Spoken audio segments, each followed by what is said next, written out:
마이크 폼페이오 미 국무장관은 오늘 김영철 북한 통일전선부장과 가진 고위급 회담 결과에 대해 실질적 진전이 이루어졌다고 밝혔습니다.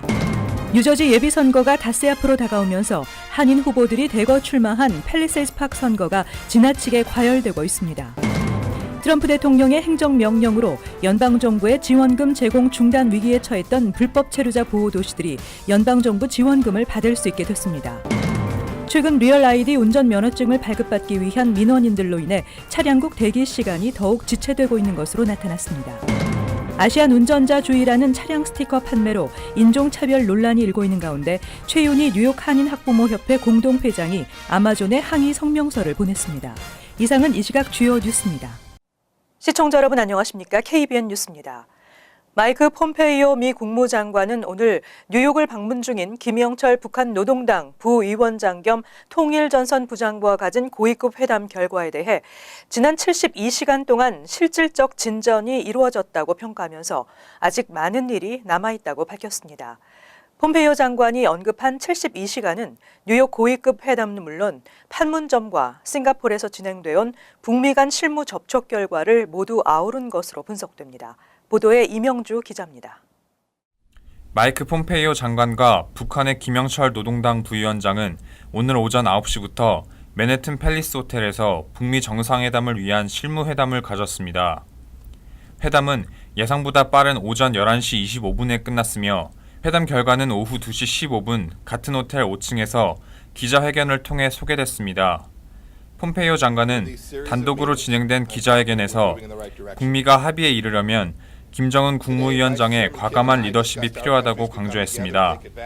폼페이오 장관은 북한이 전략적 변화를 숙고하고 있고 근본적으로 다른 길을 모색하고 있다고 믿는다며 그러나 북미가 합의하려면 김정은 북한 국무위원장의 과감한 결단이 필요하다며 이번 기회를 흘려버리는 것은 비극과 다름없다고 강조했습니다. 폼페이오 장관의 발언은 실무 접촉이 진전은 있었지만 최종 합의에 이르려면 과감한 결단이 필요하다는 의미를 내포하고 있다는 분석입니다. 회담을 마친 김영철 북한 노동당 부위원장이 내일 워싱턴 백악관을 방문해 도널드 트럼프 대통령에게 김정은 북한 국무위원장 친서를 전달할 것이라고 밝혔습니다. KBN 뉴스 이명주입니다. 뉴저지 예비선거가 닷새 앞으로 다가오면서 한인 후보들이 대거 출마한 팰리세이드 파크 선거가 지나치게 과열되고 있습니다. 정책 대결은 온데간데 없고 흑색 선전 등 상대 후보를 비방하고 선거 홍보물 훼손까지 등장했습니다. 지한샘 기자가 보도합니다. 팰리세이드 파크 민주당 예비선거 열기가 뜨거워지면서 타 후보에 대한 비방 등 네거티브 선거로 전락하고 있습니다. 오늘 시장과 시의원에 도전하는 양쪽의 후보 진영은 잇따라 기자회견을 열고 상대 측이 제기한 의혹에 대한 해명과 함께 상대 후보에 대한 비방을 쏟아냈습니다. 엊그저께 타운 미팅에 여기 한국 사람 다 앉고 여기 미국 사람 다 앉고 지미가 한마디 하면 미국 사람들이 와 그러고 크리스가 한마디 하면 이쪽서 와 하고 이게 진짜 뭐 하는 건지 난 모르겠어요. 왜 타운을 이렇게 디바이딩 시키냐 이거예요. 자기네들의 욕심을 fulfill하지 못하기 때문에 디바이를 한다고 그분들은 주장을 하고 있습니다. 미국에는 데모크래틱 컨트리고요. 누구나 오피니언이 있고 챌린지를 할 수가 있는 겁니다. 이렇게 또 시장직이라는 게 가만 누구한테 이렇게 어포인트 해줄 수 있는 자부가 아니고 이건 선출직입니다. 선거가 막바지로 다가가면서 상대 후보의 선거 사인을 뽑아내고 훼손하는 사례도 여러 건 발견되고 있으며 심지어 후보 진영에서 발송한 선거 홍보물에 흰색 테이프를 붙여 내용을 가리기도 했습니다. 크리스 후보 측은 발송 과정에서 누군가가 상대 후보의 불리한 내용을 가리는 훼손을 했다며 조사의 진상을 밝히겠다고 말했습니다. 양 후보 진영은 남은 선거일까지 가가호호 방문 등으로 후보자 알리기에 최선을 다할 계획이라고 밝혔습니다. 뉴저지 예비선거는 다음 주 화요일 치러집니다. KBN 뉴스 지한샘입니다. 트럼프 대통령의 행정명령으로 연방정부의 지원금 제공 중단 위기에 처했던 불법 체류자 보호 도시들이 연방정부 지원금을 받을 수 있게 됐습니다. 커스틴 닐슨 연방국토안보부 장관이 최근 불법 체류자 보호 도시들에게 17억 달러를 지원하는 안에 서명했다고 더 힐이 어제 보도했습니다. 국토안보부의 이번 조치는 지난달 연방법원 캘리포니아 북부지법이 불법 체류자 단속에 협조하지 않는 주정부와 타운정부 등의 연방 지원금 제공을 중단하는 조치에 대해 집행 중지 가처분 판결을 내린 데 따른 것입니다. 트럼프 대통령이 불법 체류자 보호 도시에 연방정부 지원금 중단을 골자로 한 행정명령을 발동하자 샌프란시스코와 산타클라라 카운티 등 지방자치정부 두 곳이 가처분 소송을 제기했고 이에 대해 연방법원은 불법 체류자 보호 도시에 손을 들어준 것입니다. 한편 국토안보부의 이번 결정에 대해 트럼프 대통령과 공화당 강경 보수 의원들은 반발하고 있는 것으로 알려졌습니다. 뉴욕주는 오는 2020년 10월 1일부터 새로 제정된 연방 리얼 아이디법을 시행합니다. 이에 따라 최근 리얼 아이디 운전면허증을 발급받기 위한 민원인들로 인해 차량국 대기 시간이 더욱 지체되고 있는 것으로 나타났습니다. 최근 보안장치가 강화된 리얼 아이디 운전면허증을 발급받기 위한 민원인들로 인해 차량국 방문객이 20%에서 30% 증가했으며 앞으로 이러한 현상은 더 심해질 것으로 전망된다고 뉴스데이가 어제 보도했습니다. 뉴욕주는 항공기 탑승이나 연방정부 관련 업무에 사용하기 위한 신분증에 위조 방지와 얼굴 인식 기능 설치를 하도록 한 리얼 아이디법을 여러 차례 연기해오다 오는 2020년 10월부터 전면 시행하기로 했습니다. 이에 따라 뉴욕 주민은 일반 운전면허증만으로는 국내선 항공편을 탑승할 수 없고 여권을 동반 지참해야 합니다. 또 연방정부 시설 등 신분증 제시를 요구받는 곳 출입 시 일반 운전면허증은 인정되지 않습니다. 차량국은 지난해 10월부터 운전면허 갱신 대상자들에게 리얼 아이디 운전면허증을 발급하고 있는데 일반 운전면허증 갱신은 온라인에서도 가능한 반면 리얼 아이디나 EDL은 반드시 차량국을 방문해야 하며 신청서 제출을 위해 상당한 시간이 소요되고 있는 것으로 전해졌습니다. 차량국 관계자는 리얼 아이디는 기존 운전면허증 갱신 시에 신청하면 되며 리얼 아이디 면허증 발급을 위해 차량국을 방문할 때 반드시 필요한 서류를 지참할 것을 당부했습니다.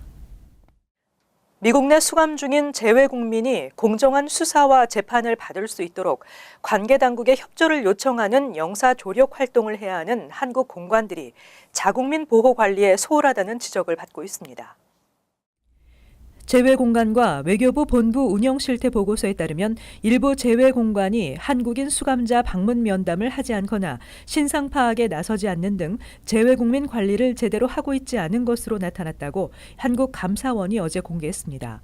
감사원은 휴스턴 총영사관, 애틀란타 총영사관 등 총 6개 재외공관이 수감자 방문 면담을 하지 않거나 신상 파악에 나서지 않는 등 재외국민 관리를 제대로 하고 있지 않다면서 재외국민 수감자 관리를 철저히 할 수 있도록 주의를 기울이라고 지시했습니다. 감사원의 이번 감사 결과 재외공관 직원들의 공사대금 횡령과 사적인 업무 부당 지시 등 허술한 복무기강 사례도 드러났습니다.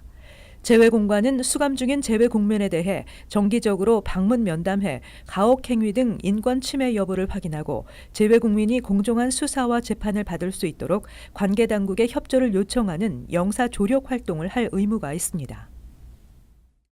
현재 아마존과 월마트, 이베이 등 웹사이트에서는 아시안 운전자주의라는 내용의 차량 스티커가 판매되고 있어 인종차별 논란이 일고 있는 가운데 최윤희 뉴욕 한인 학부모협회 공동회장이 아마존에 항의 성명서를 보냈습니다.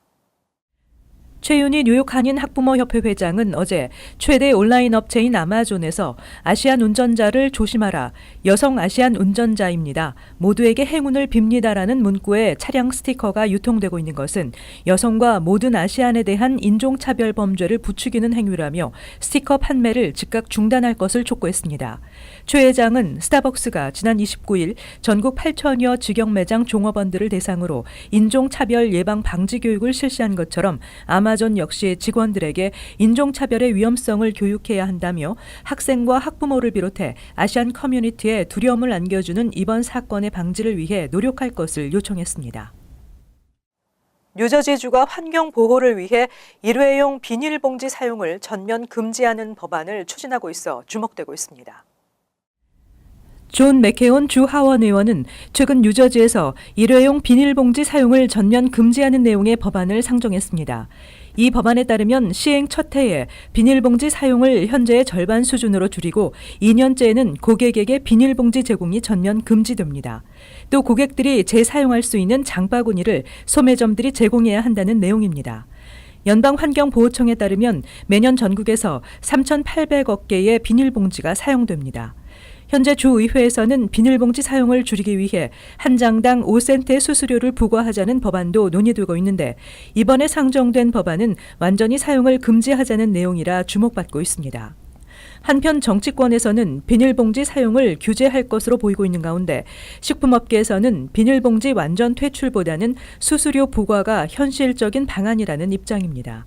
현재 전국에서 캘리포니아주와 하와이주가 비닐봉지 사용을 금지하고 있으며 지난달 앤드류 쿠오모 뉴욕주지사도 일회용 비닐봉지 사용 전면 금지 법안 추진 의사를 밝힌 바 있습니다. 뉴저지주가 스템 분야 전공 학생들을 지원합니다. 과학, 기술, 공학, 수학 등 스템 분야 전공 학생들의 학비 대출금을 최대 $8,000까지 탕감해주며 스템 전공자들을 인턴으로 채용하는 기업들에게 지원금을 제공하는 방안을 마련합니다. 필 머피 주지사가 스템 분야 우수 인재들의 타주 유출을 방지하기 위해 이들을 지원하는 방안을 마련합니다. 머피 주지사는 29일 스티븐스 공대에서 기자회견을 갖고 스템 분야 전공 학생들이 졸업 후 뉴저지주 내 업체에 취업할 경우 학비 대출금의 일부를 탕감해주는 학자금 탕감 프로그램과 스템 유급 인턴십 프로그램 등의 시행을 위한 법안 마련을 주의회에 요청했다고 밝혔습니다. 학자금 탕감 프로그램 자격 대상은 스템 전공자들이 졸업 후 4년 이상 뉴저지주에서 관련 업종에 종사한 경우로 연간 최대 $1,000씩 8년 동안 $8,000의 학비 대출금을 탕감받을 수 있습니다. 주정부는 또 2022년부터 스템 관련 업종의 지원 예산을 $150만 $450만 확대해 유급 인턴을 고용하는 기업들에게 인턴 1명당 연간 $1,000를 지원토록 하는 스템 유급 프로그램도 시행한다는 계획입니다. 장애인들의 안정된 보금자리를 마련하기 위한 취지인 뉴저지 미랄 선교단의 기금모금 음악회가 오는 6월 16일 오후 6시 리치필드 뉴저지 순복음교회에서 열립니다. 지난 1994년부터 자폐, 청각, 신체, 정신지체 장애인을 돌보고 있는 뉴저지 미랄 선교단은 장애인들이 편히 쉬고 각종 복지 혜택을 누릴 수 있는 공간인 꿈터 마련을 위해 7년 전부터 매해 6월 음악회를 개최하고 있습니다. 미랄 선교단의 노력 끝에 지난 2013년 세를브룩에 건물을 매입해 타운 정부로부터 사용용도 최종 허가를 받았지만 구입을 위해 독지가로부터 빌린 $80만 상환해야 하며 구입한 건물의 내부 수리 비용과 작업을 남겨두고 있습니다. 현재 꿈터는 주일 예배 공간으로 쓰이고 있고 오는 7월부터는 장애인을 위한 평일 방과후 학교가 진행될 계획입니다. 미랄 선교단은 장애인들을 돌보고 이들이 사회에 나갈 수 있는 교육을 제공하는 꿈터는 여전히 도움의 손길이 절실하다며 꿈터 마련을 위한 음악회에 한인들의 많은 성원과 관심을 당부했습니다.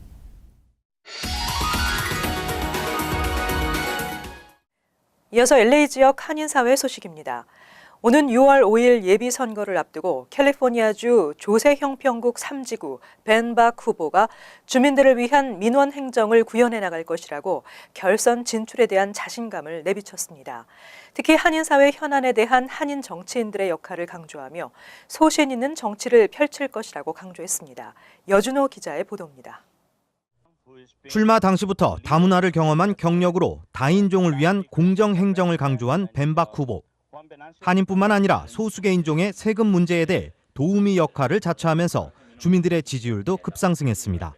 조세 형평국이라는 게 우리 캘리포니아 텍스 관련돼 있는 그 부서이기 때문에 그 보더 이퀄리제이션 대해서 여러분들을 더 많이 알려주고 그 다음에 그 한인 보좌관도 있어갖고 문제가 생기면은 언어가 통할 수 있는 그런 부서가 되고.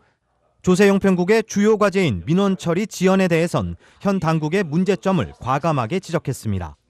그러면서 주민 민원에 대한 응답은 직원들의 업무가 아닌 의무라고 꼬집었습니다. 이 커스터머 서비스 같은 걸 잘 못하고 정부라고 그게 부족한다는 건 제가 볼 때는 잘못되어 있는 거기 때문에 그거를 또 다시 교육을 시켜갖고 전화를 하면은 그만큼 우리가 대답을 해드려야 되고. 케빈 드레옹 상원의장 보좌관을 역임하면서 일찍이 주류사회 정치에 뛰어든 벤박 후보는 한인 정치력 신장의 중요성도 강조했습니다. 특히 최근 한인사회 현안에 대해선 한인 정치인들의 역할이 중요하다며 소신 있는 발언도 이어갔습니다.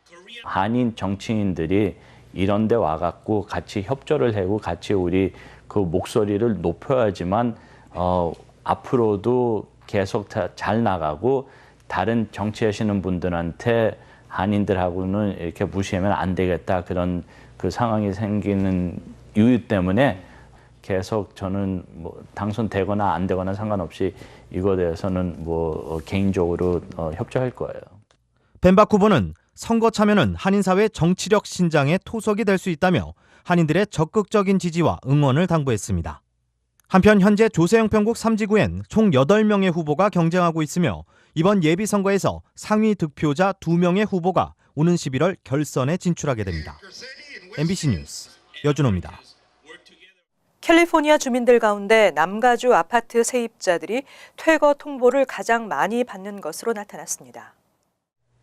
세입자 권리단체 테넌트 투게더에 따르면 지난 2014년부터 2016년까지 캘리포니아주에서 접수된 모든 퇴거 명령 신청서를 조사한 결과 이 가운데 60% 이상이 LA를 비롯해 오렌지 카운티와 리버사이드 카운티 등의 남가주 아파트 세입자들이 대부분이었던 것으로 조사됐습니다. 특히 남가주에서는 100가구당 연간 퇴거율이 평균 3.1건에 달했습니다. 이에 대해 단체 측은 캘리포니아주의 렌트비가 지속적으로 인상하고 있는 가운데 퇴거 명령을 받을 두려움에 렌트비 상승을 반대하지 않고 있는 세입자들 역시 퇴거율을 부추기고 있다고 분석했습니다. 이어서 간추린 소식입니다. 최근 모든 항공과 선박편으로 출국하는 모든 외국인들에게 지문 등 생체 정보 채취를 의무화하려던 계획을 중단한다고 연방국토안보부가 밝혔습니다. 국토안보부는 지난 4월 28일부터 출국하는 모든 외국인들에게 강력한 출국 규제안 시행을 검토 중이었습니다. 국토안보부는 오는 8월 새로운 규제안을 발표할 것으로 알려졌습니다. 연방질병통제예방센터는 29일 맨하탄과 브루클린 등에서 애완견 독감 H3N2 인플루엔자 감염 사례가 40여 건 접수됐다고 발표했습니다. 질병통제예방센터는 애완견 독감이 미 서부 지역에서 유입된 애완견들로부터 전염되고 있는 것으로 판단하며 애완견의 백신 접종을 할 것을 당부했습니다. 수의사들은 애완견이 무기력해 보이거나 식욕을 잃기 시작하면 독감 초기 증상일 수 있다고 전했습니다. 뉴저지주 상원과 하원은 모든 스쿨버스에 일반 차량과 동일한 Y자형 안전벨트를 반드시 설치하도록 하는 법안을 각각 상정했습니다. 현재 뉴저지주에서는 대형 스쿨버스에 한해 허리에만 착용할 수 있는 랩벨트 설치만 의무화하고 있습니다. 이 법안은 지난 17일 파라무스의 이스트브룩 중학교 스쿨버스가 덤프트럭과 충돌하는 사고로 인해 2명이 사망하고 40여 명이 부상을 입은 사고를 계기로 추진되고 있습니다. 레코드의 보도에 따르면 어제 오전 8시 15분쯤 뉴저지주 시카고스 기차역의 G트랙과 H트랙 사이에 있는 에스컬레이터가 갑자기 반대 방향으로 작동해 에스컬레이터에 있던 3명이 부상당했다고 보도했습니다. 신문은 시카고스 기차역에는 총 31개의 에스컬레이터가 있는데 과거에도 오작동 사례가 있어 여러 명이 부상당하는 사고가 있었다고 보도했습니다.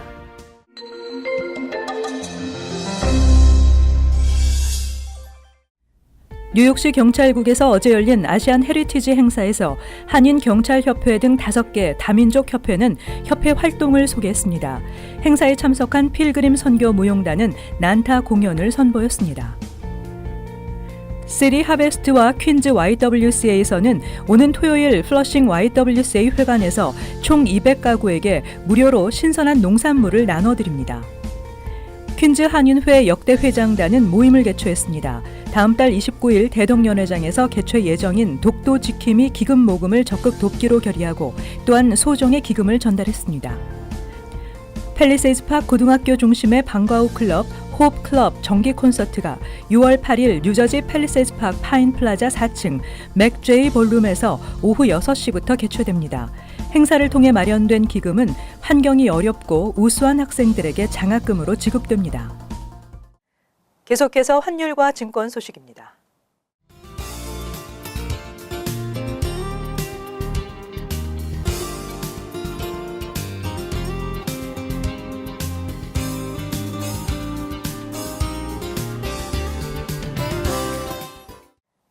끝으로 날씨 전해드립니다. 금요일 흐리고 습도가 높고 오후에 비나 소나기 예상됩니다. 낮 최고 기온은 83도, 섭씨 영상 28도, 밤 최저 기온은 70도, 섭씨 영상 21도. 토요일 역시 대체로 흐리고 비와 소나기 예상됩니다. 일요일 흐리겠습니다. 이상으로 KBN 뉴스를 마칩니다. 시청해주신 여러분 고맙습니다.